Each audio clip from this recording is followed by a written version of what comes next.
आज अतीक अहमद अपने बेटे की मौत के बाद रो रहा है, पछता रहा है, गिड़गिड़ा रहा है। लेकिन एक वक्त यह भी था, और हम आपको तस्वीरें दिखाएंगे, जब वो अपने बेटों के हाथ में हथियार थामकर और थमाकर गोलियां चलवाता था छोटे से अपने बेटे से। कौन बाप ऐसा करता है?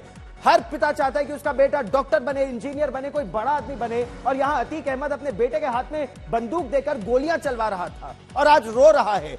अतीक ने खुद अपने बेटों को जुर्म की दुनिया में धकेला और उसी का अंजाम असद के इनकाउंटर के तौर पर सामने आया है। और बहुत पुरानी कहावत है, बोया पेड़ बबूल का तो आम कहां से होए।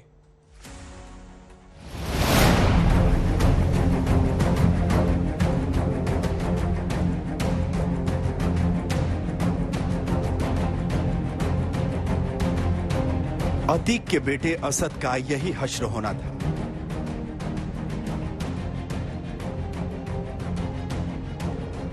और खुद अतीक ने कबूल किया कि यह सब मेरी वजह से हुआ है।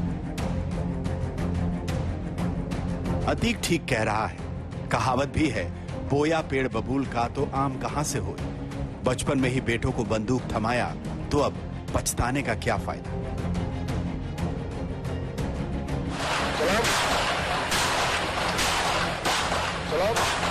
ये वीडियो 7 साल पहले का बताया जा रहा है, जिसमें अतीक खुद अपने बेटे को हथियार थमाता है और उससे कहता है चलाओ।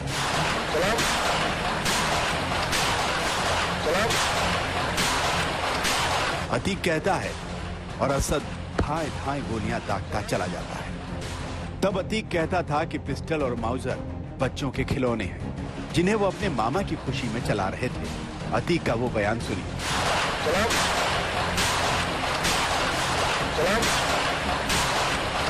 आपने माफियागिरी करी क्यों थी? नहीं, माफियागिरी खत्म हो गई। करी थी ना? अतीक, आप ये बोल रहे हैं कि मिट्टी में मिला देंगे, तो कौन मिट्टी में मिला रहा है? मिट्टी में हम बोल रहे हैं कि मिल गए। नहीं तो मिला कौन रहा है मिट्टी में? मिट्टी में मिल गए। मिला कौन रहा है? आप ये बार बार बोल रहे हैं। माफियागिरी की चरम पर विधायकी सांसदी के बूते अतीक और उसके कुनबे को कानून का कोई खौफ नहीं था। शादियों में हथियार लहराते थे, गोलियों की गूंज माफिया राज की बुलंदी का ऐलान करती थी। अतीक और उसका भाई अशरफ 11-12 साल के बच्चों के हाथों में बंदूक थमाकर फख्र महसूस कर रहे थे। 2016 का बताया जा रहा यह वीडियो दोनों भाइयों के उसी गुरूर और नशे का सबूत है। शादी के मौके पर अशरफ अतीक के बेटे अली को गोलियों से भरी बंदूक थमाता है और वो चाचा की शह पर दनादन गोलियां दागने लगता है।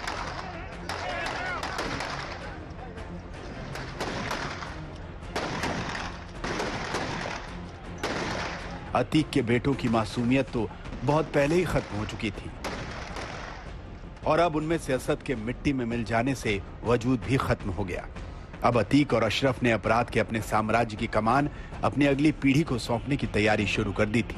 यहां तक कि जब यह कुनबा एक एक कर सलाखों के पीछे पहुंचा और योगी राज में माफियागिरी खत्म होने लगी, तब अतीक ने असद को अपराध की दुनिया में उतारा। लेकिन उमेशपाल हत्याकांड के पहले खौफनाक जुर्म के बाद उसे मिट्टी में मिला दिया गया। सूत्रों की माने तो साबरमती जेल में बंद अतीक से फोन पर बात करते उसकी बीवी शाइस्ता ने उसे बहुत समझाया था। शाइस्ता ने रोते हुए कहा था, असद बच्चा है, उसे इस मामले में नहीं लाना चाहिए था। शाइस्ता की बात सुनकर अतीक अहमद भड़क गया था।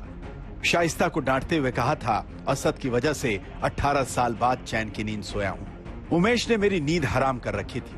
इस पर जवाब देते हुए शाइस्ता ने कहा, आप मुझे डांट रहे हैं, लेकिन असद की जिंदगी बर्बाद हो गई।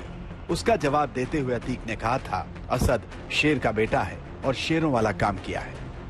अब वही असद ढेर हुआ तो अतीक रो पड़ा और कबूल किया कि यह सब उसकी वजह से हुआ है। आज तक ब्यूरो।